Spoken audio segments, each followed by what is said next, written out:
안녕하세요. 재밌는 사례 민법 용어 해설. 자, 이번 시간에는 우리가 보려고 하는 것은 이 부분을 하나 보자고요.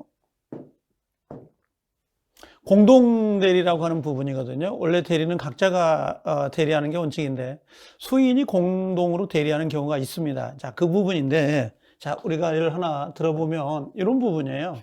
공동이라는 거잖아요. 공동대리. 대리라고 하는 것은 대신한다 이런 의미거든요. 다 대신에 집을 팔아달라, 대신한다라는 건데 여기는 공동이에요. 자, 공동이라는 의미가 어떤 거냐면 갑이 이렇게 을이라는 사람에게 대리권을 하나 주잖아요. 그런데 을에게만 대리권을 주는 게 아니라 요 병이라는 사람에게도 이렇게 대리권을 주는 경우가 생겨요. 그러면 본인은 한 사람인데 대리인이 누구예요? 둘이 이가 되죠. 이렇게 두 사람이 되는 거란 말이에요. 그러면 이 두 사람이 상대방이라는 사람하고 대리 행위를 할 때에 각자 대리할 거냐 아니면 공동으로 대리할 것이냐, 요게 문제가 돼요. 그래서 우리가 이제 이게 대리권의 제한이라고 해서 나중에 대리 파트에 가면 이 부분을 좀 보게 될 건데요. 자, 내용을 보면 대리인이 수인이다 이렇게 돼 있어요. 수인일 때 각자란 말 나오잖아요. 각자가 본인을 대리한다 이렇게 돼 있습니다. 그럼 각자 대리가 원칙인 거고 여러 사람이 있다 하더라도 그럼 대리는 공동 대리는 몇 사람의 대리인이 공동으로 하야만 완전한 대리 행위를 할 수 있는 대리, 이런 것을 우리가 공동 대리 그래요. 그러면 본인은 한 사람이고 대리인이 여러 사람일 때 그 여러 사람이 각자가 하는 거냐 공동으로 하는 거냐 그걸 물어보는 거예요. 자, 그러면 우린 정해놓고 가거든요. 원칙은 뭐냐 그랬더니 여러 사람이 있을 때 원칙은 각자 대리가 원칙이에요. 각자가 원칙이다라고 보시면 돼요.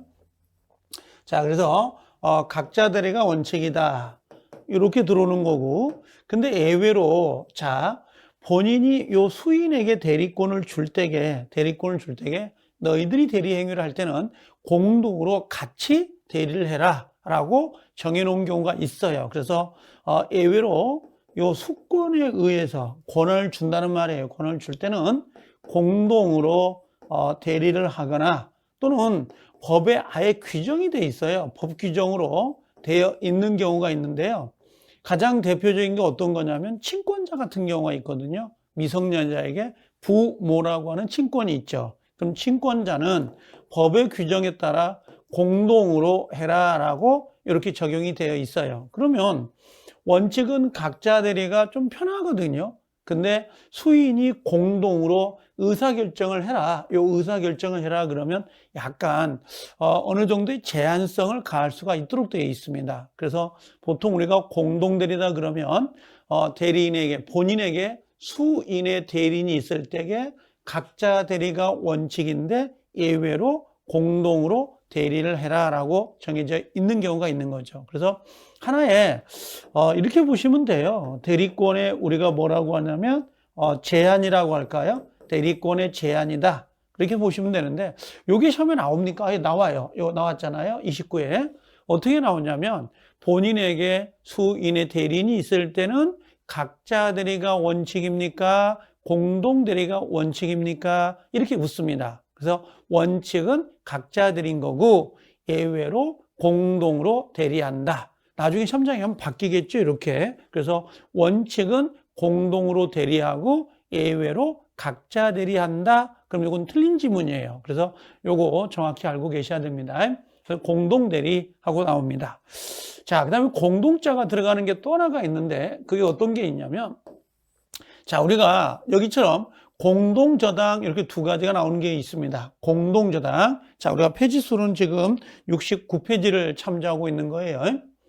자, 공동저당이라는 게 어떤 거냐면 요게 좀 어려워요. 나중에 저당이라는 거 있죠. 저당권 그러잖아요. 저당권. 그러면 갑이 이렇게 누구에게, 을이라는 사람에게 돈을 빌려와요. 1억을 빌려온다. 자, 1억을 빌려온다는 걸 우리가 금전, 소비, 대차, 계약 그래요. 금전. 요걸 금전이라 그래요. 금전, 소비, 대차, 계약이다 이렇게 이야기합니다. 그럼 금전을 소비하는 대차 계약, 금전 소비 대차 계약, 일명 대출이라고 보시면 돼요. 대출 이렇게 대출 돈을 빌려온다 이렇게 보시면 되는데 만약에 돈을 빌려줬는데 갑이라는 사람 채무자가 요건 채무자가 되죠. 요 채무자가 요 채권자입니다. 요 채권자에게 돈을 변제하지 않으면 이 을의 입장에서는 당연히 채권을 확보할 수가 없어요. 그래서 요 갑이 가지고 있는 요 부동산이라든지 요 부동산, 토지나 건물에다가 돈을 변제하지 않으면 을이라는 사람이 요 목적물을 뭐 해서요? 경매를 붙여요. 경매를 붙여가지고 경락대금이 나오겠죠. 그 경락대금에 대해서 이 친구, 요 채권자가 자기 피담보 채권을 요 1억이란 채권을 확보하겠다라는 게 저당권이에요. 그러면 우리가 은행에서 대출을 받으면 그냥 돈을 빌려주는 게 아니라 돈을 갚지 못했을 때 그걸 은행 측에서는 채권을 확보할 목적으로 그 채무자가 가지고 있는 부동산에다가 저당권을 설정해 놓고 그 돈을 변제하지 아니한다면 경매를 붙이고 그 경락대금에서 돈을 받아가겠다라고 하는 게 바로 이게 우리가 저당권 그래요. 나중에 우리가 물권에 가면 저당권을 한 1시간 이상 할애해서 공부를 하거든요. 가장 흔한 게 저당권인데 문제는 요거예요. 지금 요 을이 채권자가 갑에게 돈 1억을 빌려주면서 저당을 잡는데 지금 여기는 공동저당이라고 되어 있거든요. 그럼 공동저당은 어떤 거냐?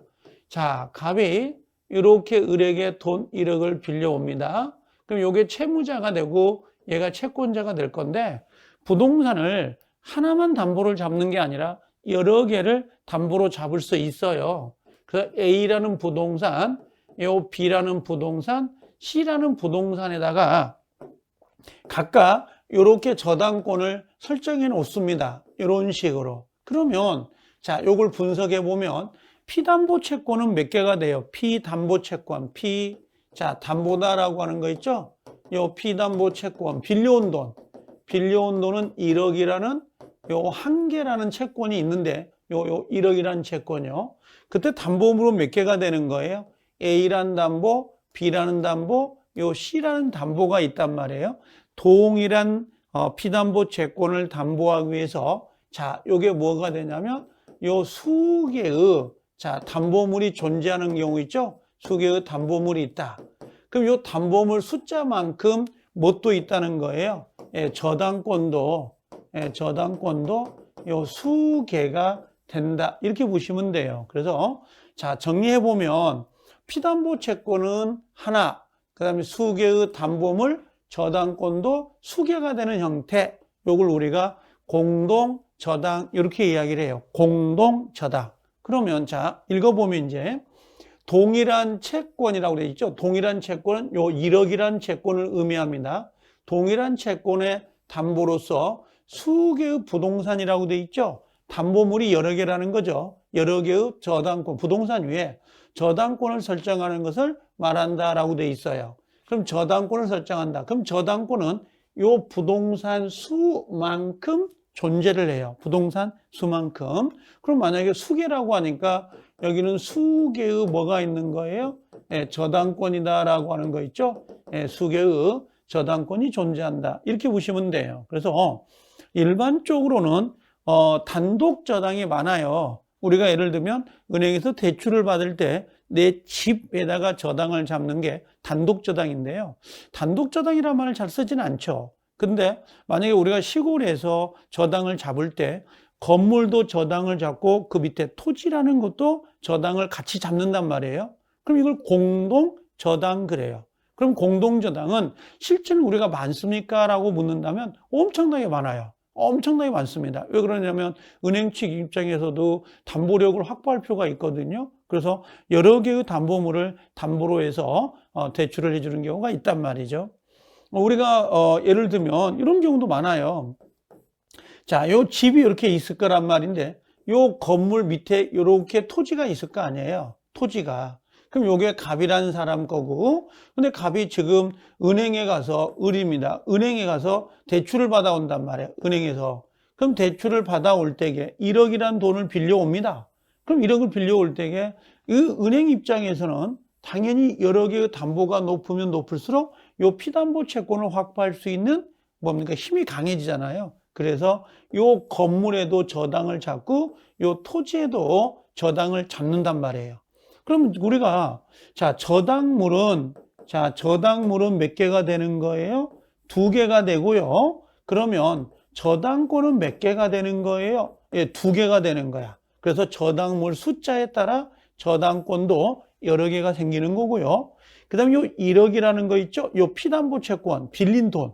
요 채권은 몇 개가 되는 거예요? 채권은 1개라고 해요. 그럼 이 채권 1개를 담보하기 위해서 저당물이 수개가 되고 저당권도 수개가 되는 형태, 이런 걸 우리가 공동저당 이렇게 불러요. 공동저당. 우리가 법률 용어를 잘 모르겠다 그러면 거기에다가 의미를 부여하면 돼요. 그래서 여기는 공동으로 수개의 저당권이 잡힌다. 이렇게 정리를 하시면 될 거예요. 그래서 우리가 지금 보고 있는 것은 바로 이 부분이에요.